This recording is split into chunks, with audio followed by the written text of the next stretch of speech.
Okay, we got the thumbs up. So good evening and welcome everybody. Today is August 21st, 2023. This is our Legal Contracts and Board Policy Committee meeting.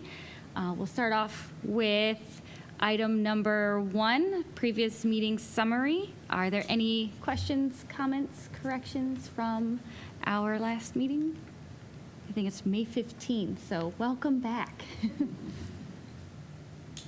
Okay, so hearing we have none, we'll accept them as given. Move on to item 2.01, our Child Nutrition Services Report.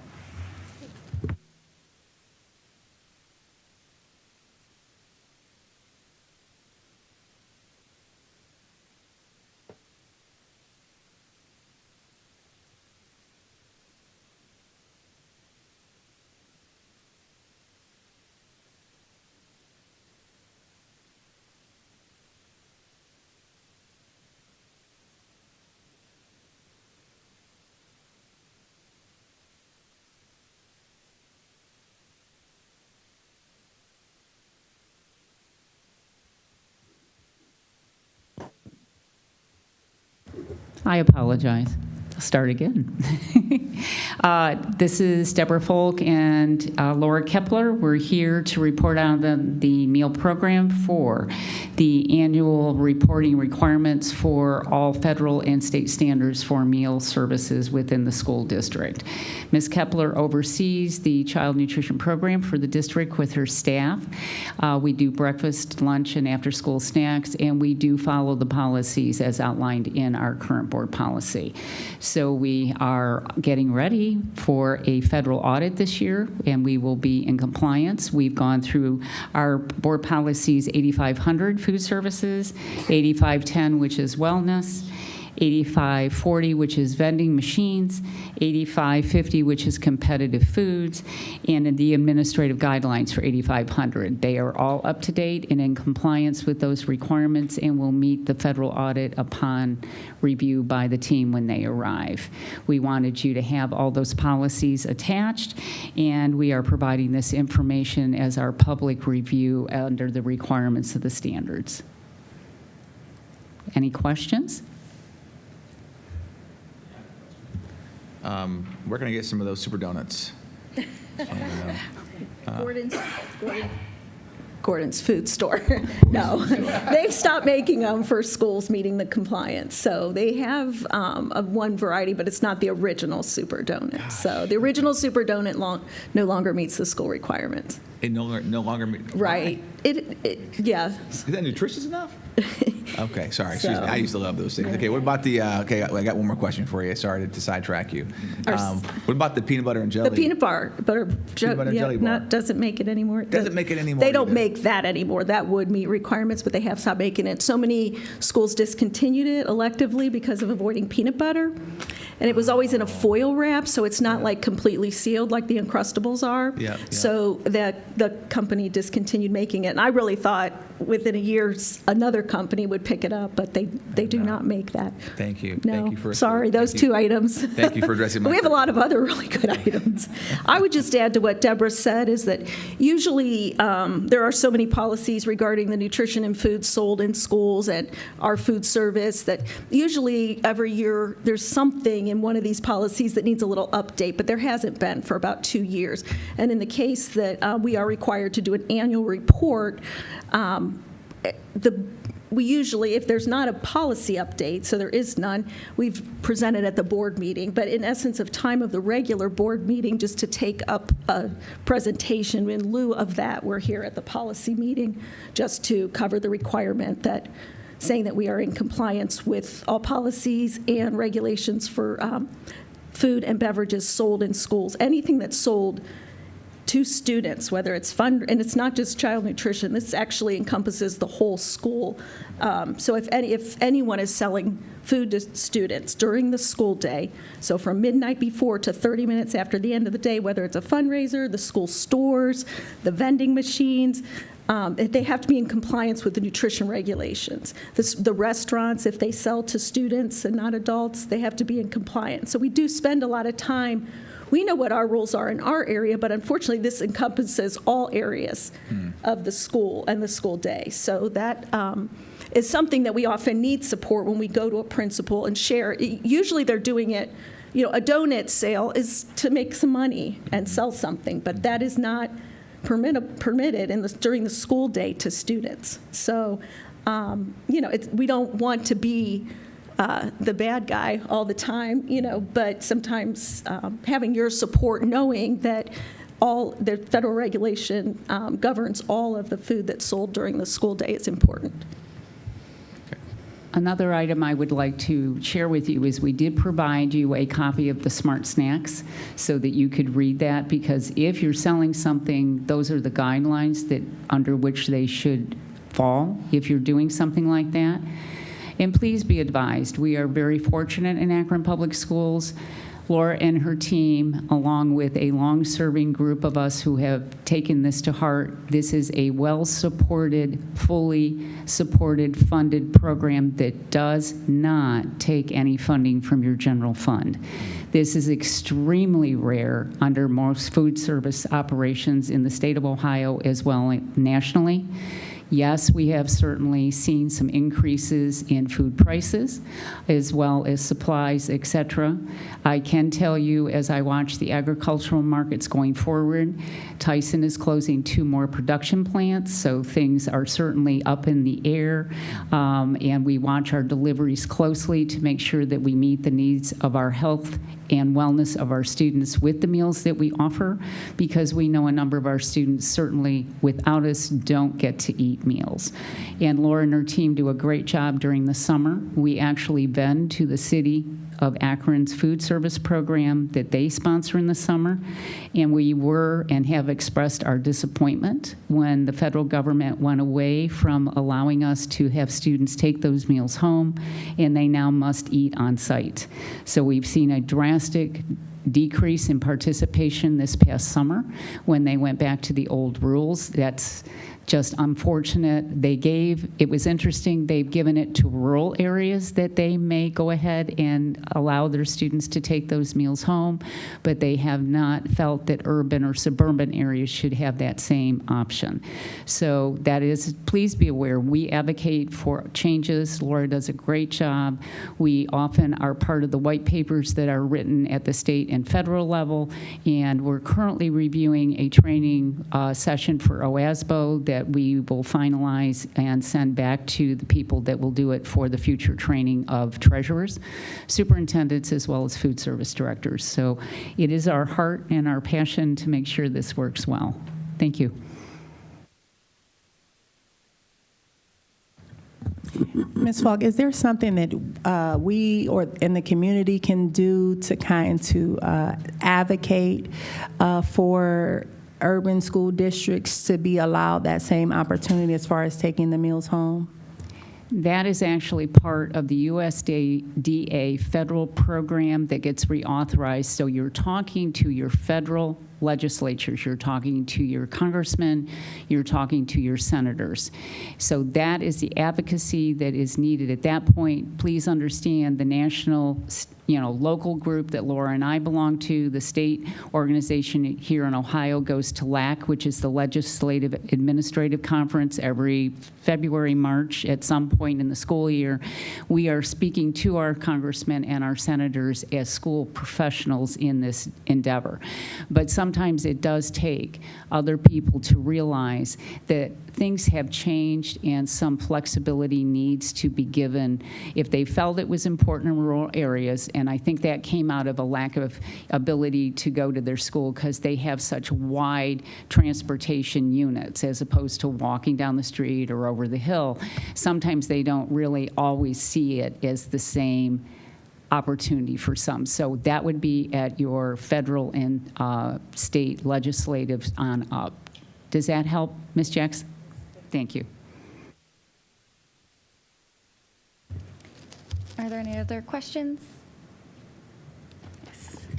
So this is probably off topic, but while I have you here, I'm going to ask it anyway. And so with all this talk of gardens and whatnot, so I'm assuming that it's probably very challenging for us to utilize foods from our own gardens for school meals. Would that be accurate? Or have you seen us be able to work around that? Because I feel like sometime in the not so distant past, we had schools using. We did. Well, it's not that we can't use it. We can. But it's not grown here around us or even a small school garden in any capacity or volume that would really support the amounts we need.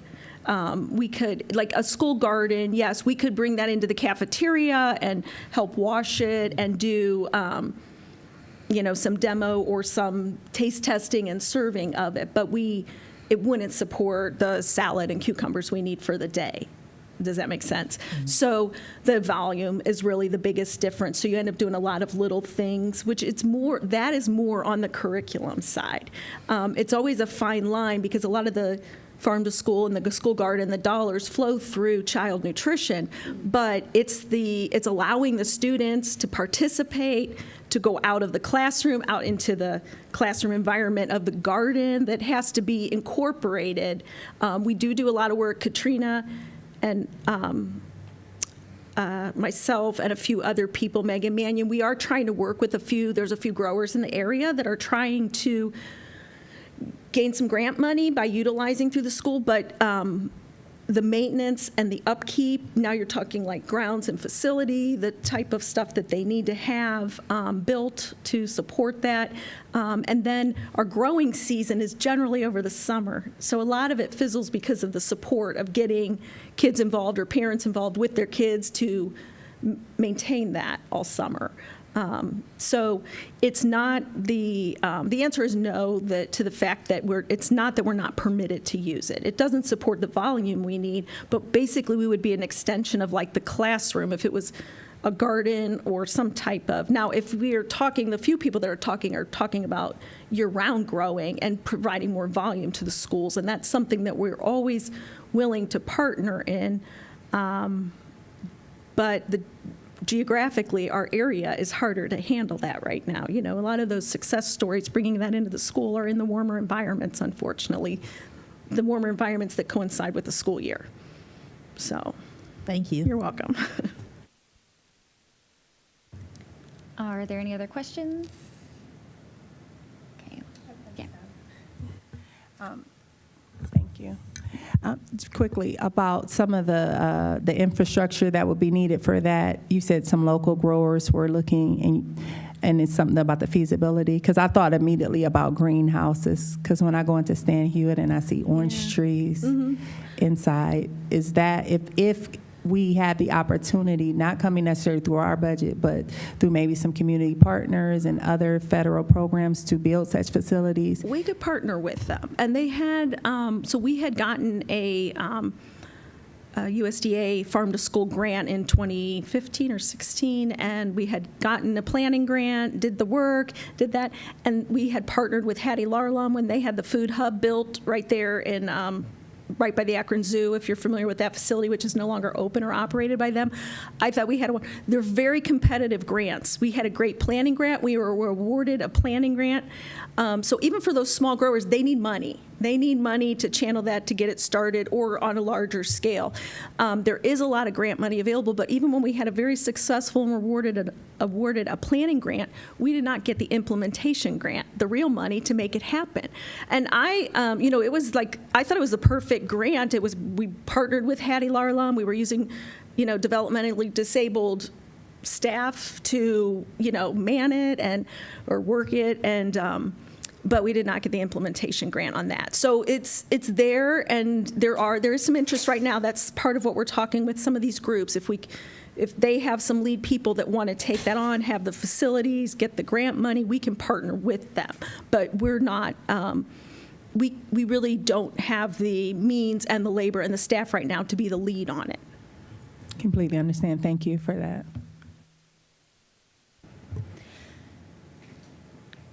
Okay. If that's everyone's questions, I want to say thank you for this. I'm glad you brought the annual report to us, even though there were no changes, or because there were no changes. My only question is, are there any areas besides potential revitalization of the peanut butter and jelly bar, for ongoing monitoring or anything that you think might be coming up, if that's generally how the reports come to the board. As Deborah mentioned, we do have our administrative review this year, so we'll have our full federal and state review of the program. We have to do the monitoring and the compliance on it regularly, every day, so that when they're here for that week and they visit the schools unannounced, everyone is in compliance. So no, I don't foresee anything right now on the horizon that's going to update any of our policies, like a mandated policy update.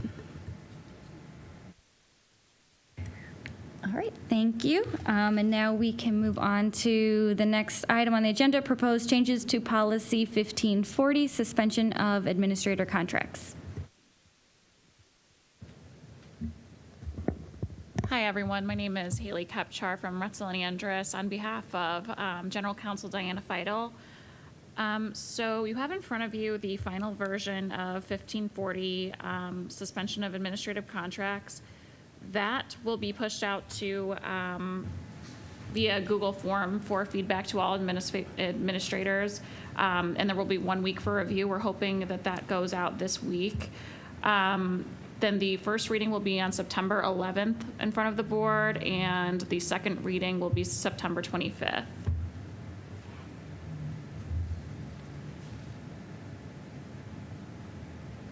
Does anyone have any questions about the final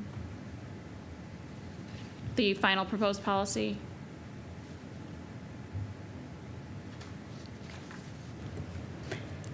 I did have one question. In the policy, in the revised policy, it talked about the 15 days prior notice and the 15 calendar days after. This didn't seem to be there previously. What motivated this change? I, unfortunately, am not able to answer that right now, but I will refer it to someone who can, and then at the next meeting, I will have an update for you. If not before then, that's okay.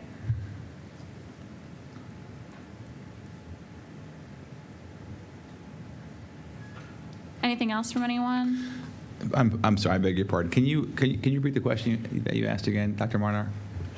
The revision to the policy was adding about 15 calendar days prior notice and effective 15 calendar days afterwards. Are you are you on page 2 of the policy? I just want to make So sure this I follow along. is, yeah, so this would be Just number the- 2 and number 3. Okay, so let's read that out loud. Highlighted. So any administrator whose contract is to be suspended as a result of a reduction in admin staff shall be notified in writing of his or her at least 15 calendar days prior to the board meeting at which the action is to be taken. So what was your question with regard to that section? So I was wondering, because there was nothing in here previously, what initiated this? If there's, I know we said earlier today we weren't going to compare ourselves to other districts, but if Yeah. this is something that we are doing that is unique to Akron, or if something is happening in another district that kind of motivated this. Yeah, so I know that in having conversations, Ms. Autry and I were involved in some conversations with our board council about the need to have added flexibility in how we handle the suspension of administrative contracts. And this was one of the recommendations that came from those conversations. And so we can certainly, Ms. Kupchak, is that correct? Kepchar. Kupchar? Yeah, Kepchar. Oh, Kepchar, excuse me. I beg your pardon. It's okay. And so we can certainly have Ms. Kepchar follow back up, and we can pull together some additional, and basically put it in writing to you, a written response to your questions as well. And then you also had a question about Section 3 as well, right? Was that? 2 and 2. 3 is just 15 before. Roger that. Oh, okay. I gotcha. Okay. 2 and 3 in combination. Yeah. So so happy to do that. Put that in writing. Yep. Thank you for the question, by the way. I'm sorry. You're the chair, not me. Excuse me. Were there any other questions? Okay. Moving on to section 2.3, discussion on board members' specific proposed policies.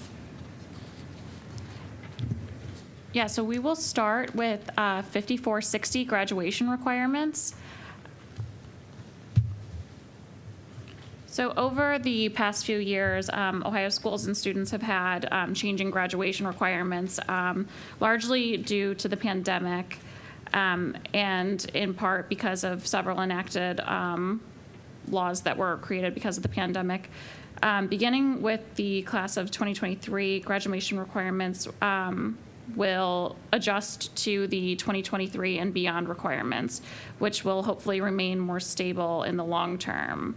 In addition to deleting the language related to prior standards, the policy now provides a more details that will apply to the competency and readiness requirements, including alternatives to demonstrate competency for students who do not pass the ELA and algebra tests, as well as a comprehensive list of state and local skills that are available for students to show readiness for graduation.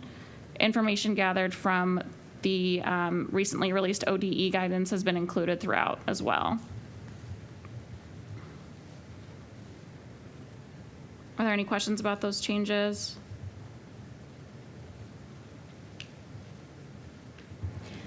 For clarification, so the competency requirements, that entire section, is that mostly Neola language, or was that written in-house? It's Neola language. Okay, Thank you.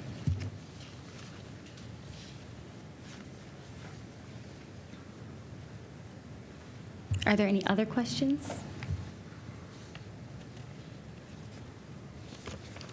All right, well, thank you for this update, and do you have the next one also? I do. So the next update is policy 2114, meeting state performance indicators.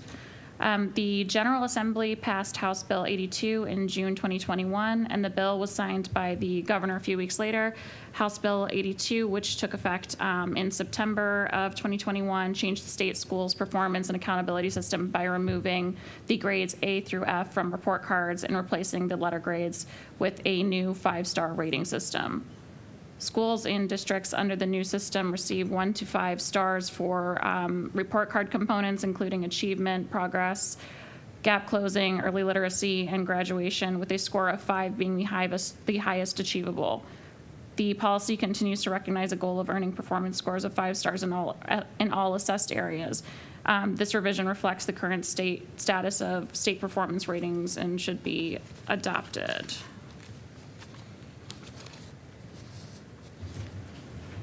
Any questions for this one? I mean, I would have gone with triangles, not stars, but I mean, other than that, if they want to go with stars, and go stars. You know, I personally like hexagons too, are in pretty good shape, but you know.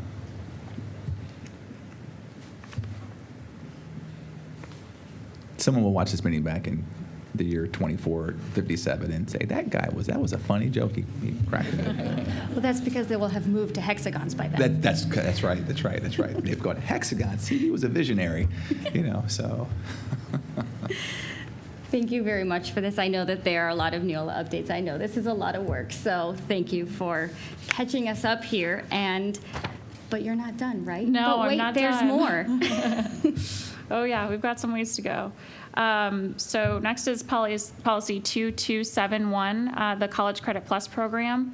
House Bill 554 was passed during the lame duck season in late December of 2022 and signed by the governor in January of 2023. And among other education-related changes, House Bill 554 requires all secondary schools and colleges that participate in College Credit Plus to either permit students of military families to complete any remaining coursework online, or alternatively withdraw from a College Credit Plus course without any academic or financial penalties when they withdraw from school because a parent has issued a permanent change of station order out of the state to change from one military installation or another. Known as the PCS. This is a good one. It's good. I don't know what took them so long, to be honest with you, because, would you agree? Yeah. We got Marine here too, Marine and Army. That's all the noises we can make. Hua.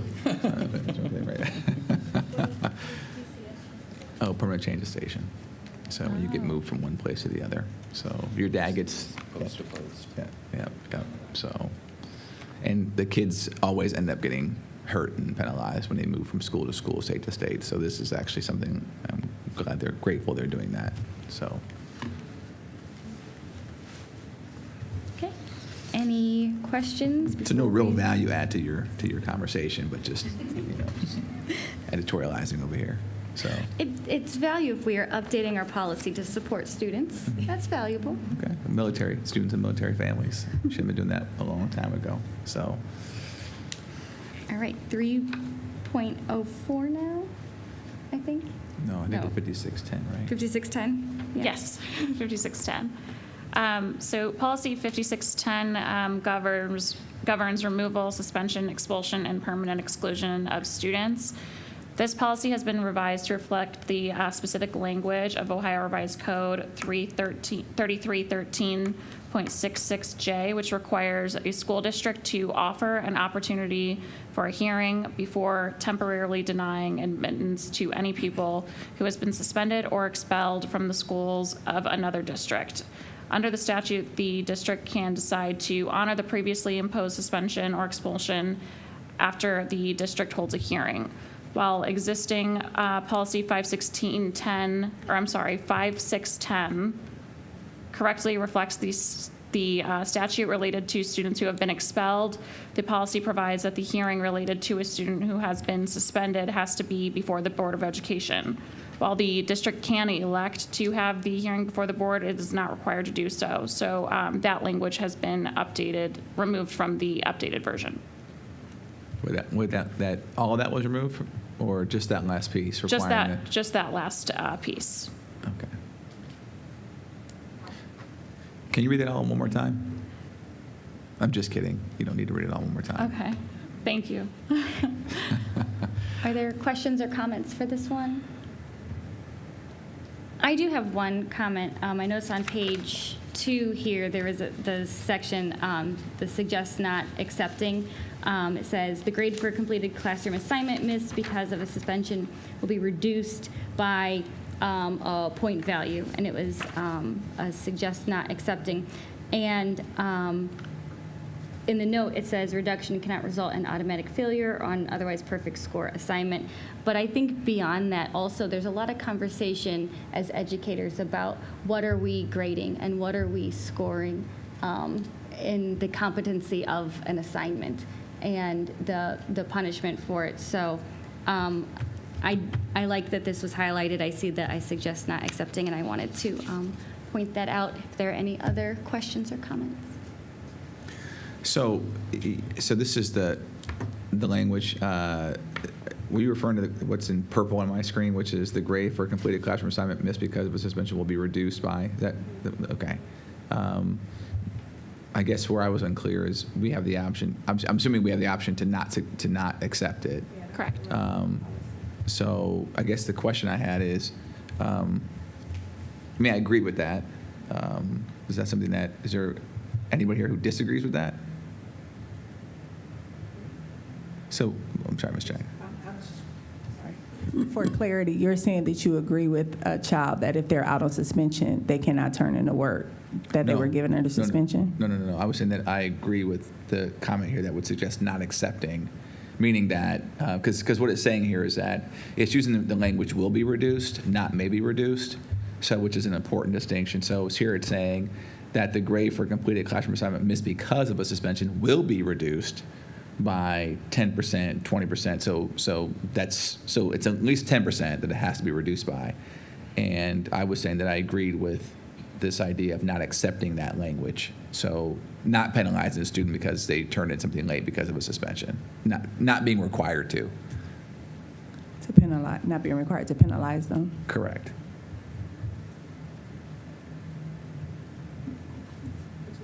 No. Yeah.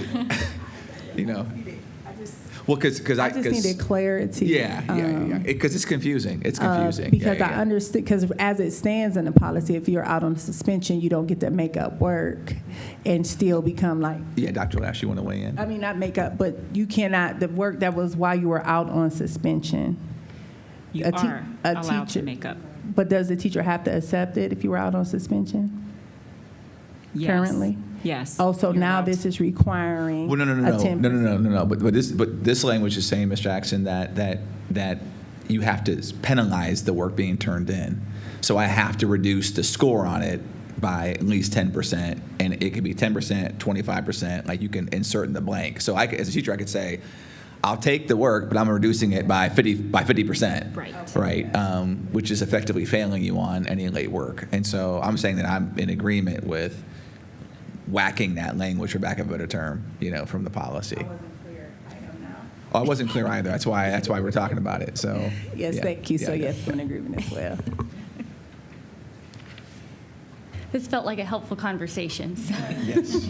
Any other questions or comments on 5610? So I just had a question. Like, why was that language in there to begin with? I guess I'm confused about why that was even in there. Was there another conversation that took place years ago where we thought it was a good idea to have that language in there? Just Neola. Yeah, it wasn't in there. It wasn't in there. Okay. So these are changes that we made in response to ORC. I guess I'm confused. Why is this in here? This is a Recommended. this is a prior Neola update that you're looking at. So that was never accepted by Akron Public Schools. Okay. Option. It's just from yeah. Neola. The update was probably in there because changing the perspective of many schools, if you're suspended, you can't turn in your work at all. So what this was doing, I think the intent was to say to those schools that have that practice, which we do not, was to say, oh, here's an opportunity to let you still hold, punish, hold accountable, whatever words you want to use against students and their workload, but not fully. So I think gotcha. Neola's intent was to soften it, not make it harder. Roger that. Okay. And so, but we already fully accept, so we would obviously reject that language. So we fully accept, but to clarify, current state, we fully accept, but do we allow teachers to reduce the credit that a student receives for work turned in? So there, so the language that is there, the paragraph preceding that option that Neola added there, a student who is suspended shall be permitted to complete any classroom assignments missed. And keep going, grade reduction, second sentence, on account of the student's suspension are permitted. However, no student may receive a failing grade on a completed assignment solely on account of the suspension. So that language has been there, but House Bill 318 changed the acceptance of work. So you are permitted to turn in work when you are suspended. And my sense is that even though this language is in board policy and has been there, that it has been accepted and not reduced. So I think that's the conversation that we should be having, right? Is, because again, when you thank you for pointing that out, by the way. So when you're looking at that language there, it says that they would receive at least partial credit, and they may not receive a failing grade. Failing grade is, are we still using below 80, 90, 76 year? We at 93, 86, 79. Like what's the, like what's a failing grade? Is that an F is what, anything below 60? 60. Is it 60? 60. 59%. Okay. They changed that. It used to be, when I was a kid, it was like anything below like 68 was a failing grade. But Akron Public School, 93 to 100 was an A when I was a kid at David Hill. 93 to 100 was an A. 85 to 92 was a B. 77, 84 was a C. Anything below like 69 was a failing grade. But I think the conversation we should be having is, do we allow? I mean, should we be? And I'm not saying we decide this here tonight, but I think this is a better conversation. Is, if I'm suspended and I'm turning in work, I could be getting 60% for everything. So, let's say I'm an A student that makes a mistake, or I'm not an A student, but just any student, right, that makes a mistake. Like I could be, the teacher has the latitude. So the point is, this is being applied unevenly, right? So that's what gives me indigestion, is that it can be, because that's not that runs counter to what our equity framework would suggest is right and proper. And so that I'm leaving it. Dr. Martin already say, I don't like Derek Hall very much. I don't like me very much either sometimes, but I'm going to give him a 60, but I really like Miss Jackson. I'm going to count her work as an 85. Like that gives me indigestion. So that's why I'm saying, like, I would like us to come back to this conversation with something that is more standardized, and we can work with the superintendent and get his suggestions on this as well. But what makes me uncomfortable is the fact that this is variable. And if it's going to be variable, then there should be some articulated factors in here that explain, okay, in this instance, we can rationalize a 60, but in another instance, it should be 85 or 90. Again, the fact that this is so variable to me gives me a lot of indigestion. I don't know if others have comment on that language. Dr. Martin, as the committee chair, I don't know if you have any more that you want to say about it too, but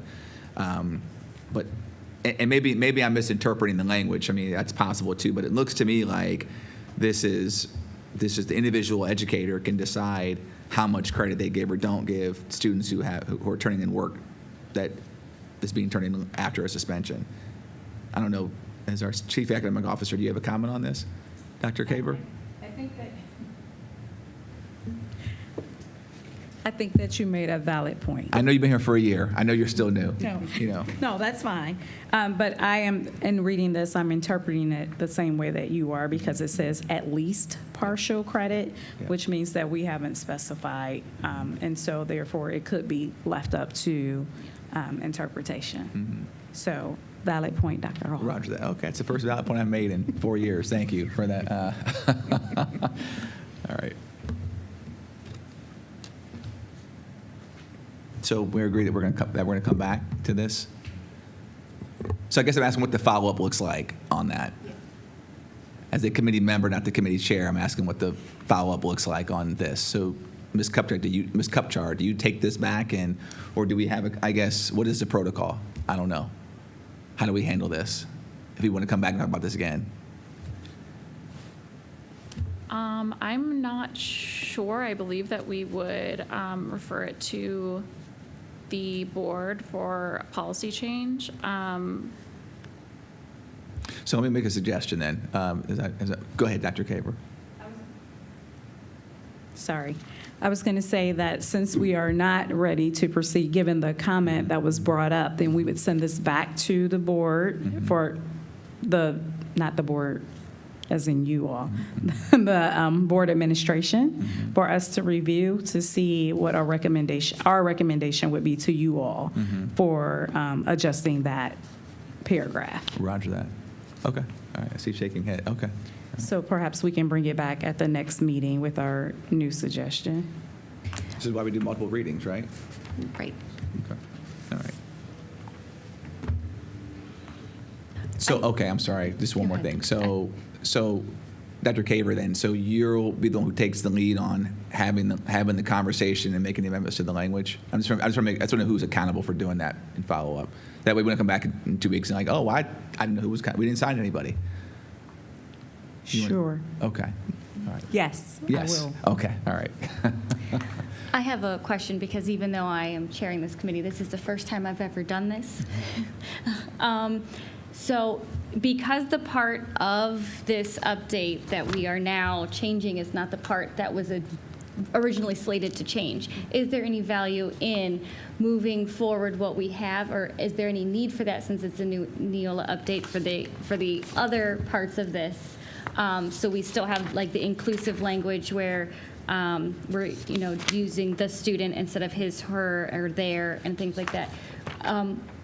Would there be any value in that, or would that be too many readings on the same policy? No, I mean, I think, so the board has to approve the policy as a whole, right? So I wouldn't want to put this in before the entire board until this committee had agreed on changes and can make a recommendation to the full board.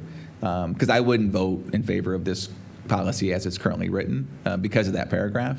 And so I think we've agreed that we're striking the purple language, yes.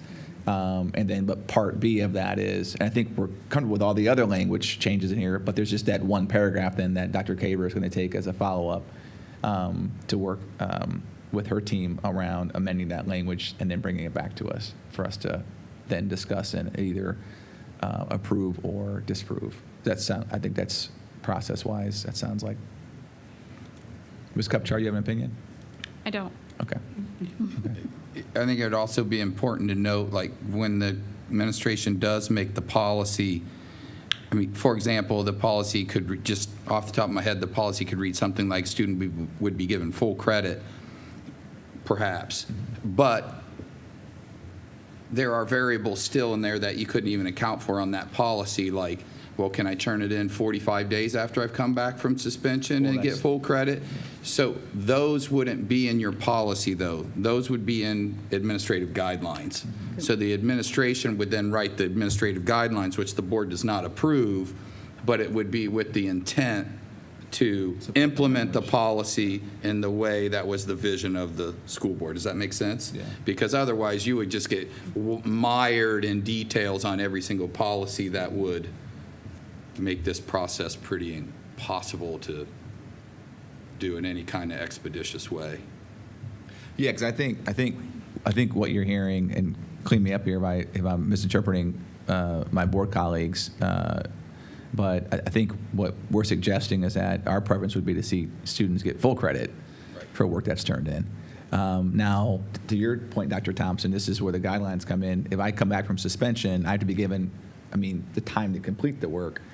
If I'm given 7 days to complete the work and it's not turned in within the 7 days, whatever we come up with, well, the guidelines come up with, then we start reducing credit. But I would think that we'd start with full credit is I think is that?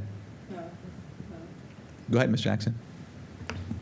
If a student is suspended on a disciplinary infraction, they don't get extended time, No, I don't think, to... No, I'm not saying extended time, because I guess what I'm unclear on is, does a student so when they get suspended and they're out for 2 weeks per se, are they given all the assignments up front?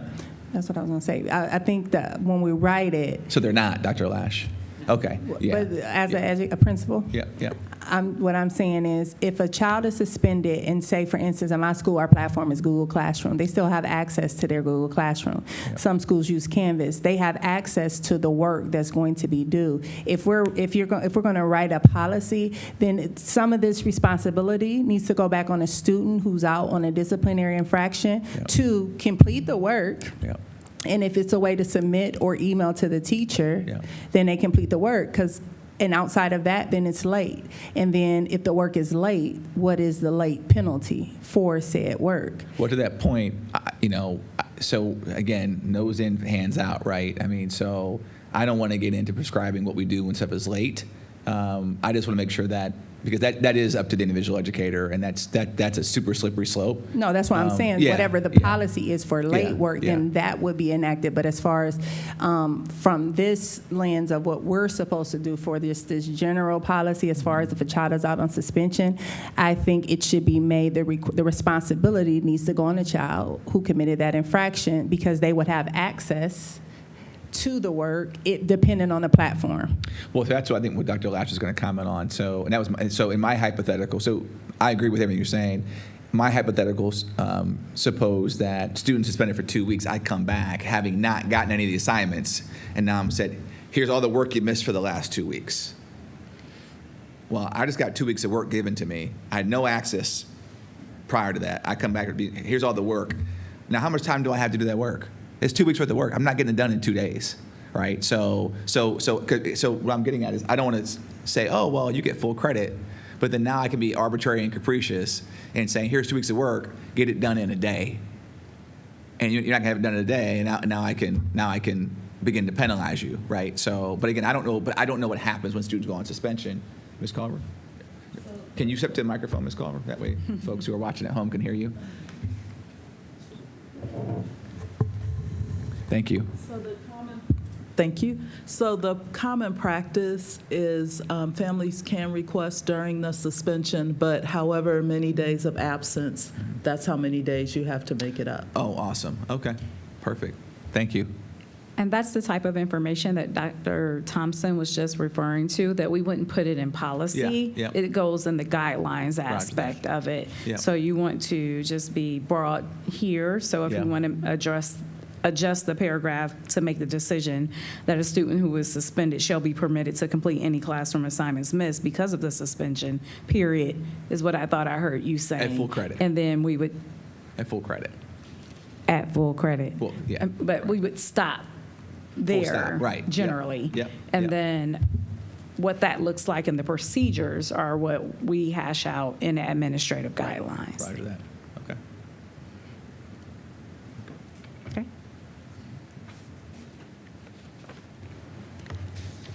Well, thank you for the conversation on that one. One more. Wait, there's more. For 6325.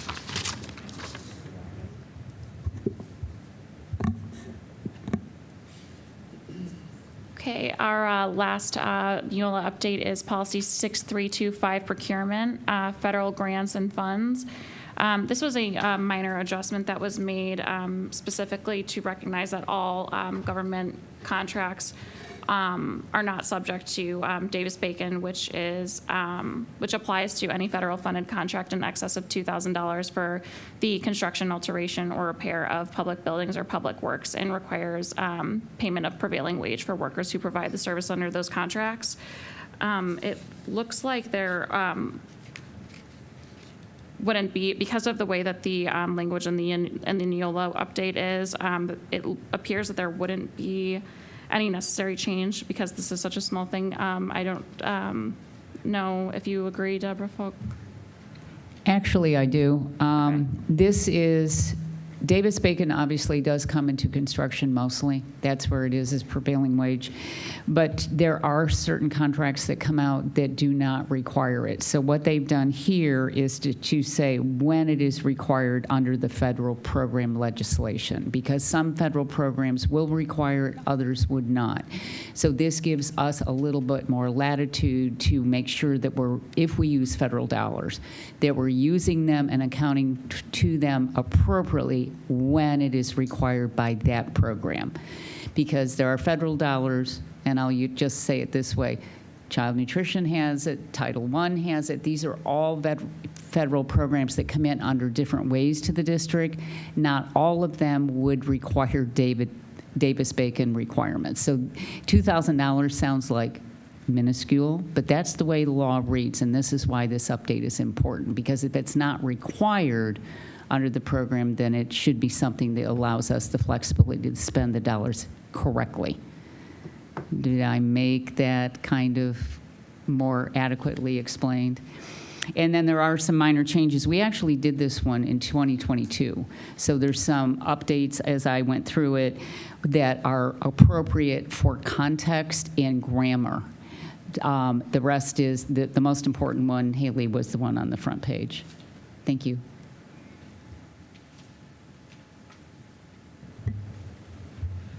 Any other questions or comments for 6325?